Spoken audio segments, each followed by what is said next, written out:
Hello বন্ধুরা, কেমন আছো তোমরা? আজকে অনেক দিন পর একটু ঘুরতে গিয়েছিলাম।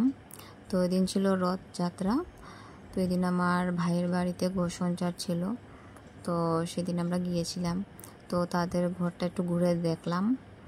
আর এত গরম যে অন্যান্য ঘরে গিয়ে বসতে তো পারিনি, বসিনি।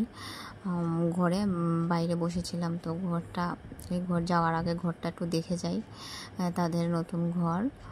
আর ওদিকে দেখো আমার বোনের ছেলে, ও হারমোনি নিয়ে বিজি। আমার দিদিভাই আমরা দেখছি ঘরে ঢুকে আমরা বেরিয়ে যাব, তাই ঘরটা ঘুরে আমরা চলে যাবো আর কি। ঘরটা দেখছিলাম। দেখো বাইরে অনেক লোকজন, তারা খাচ্ছে। আর উনি আমার হাজব্যান্ড, উনি পাখা নিয়ে বাতাসে করছেন। তো আমরা তারপর বেরিয়ে গেলাম। তো রাস্তার মাঝখানে দেখলাম যে একটা রথ। তো ওইখানে অনেক সময় দাঁড়িয়েছিলাম। রথটা যাবার পর আমরা আস্তে আস্তে বেরিয়েছি এখান থেকে, আর আমার কুচকুকে নিয়ে। তো রথটা তোমরা দেখো, ছোটো মোটো রথ। তো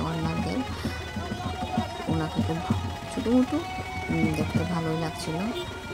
ছোট্ট মোটো করে বানিয়েছে যে রথটা, এটা কোথাকার রথ ঠিক বলতে পারি না, কিন্তু আমার খুব ভালো লেগেছে দেখে। ছোট্ট মোটোর মধ্যে তাদের তিনজন। আর আরেকটু আসার পর এটা মণিপুরি রথ। কোনো সময় তো দেখা হয়নি বা জানিও না তারা যে বের হয়। তো আসার সময় তো বারবারই স্টপ দেয়। তো দেখলাম, তো ভিডিওটা করে নিলাম আর কি।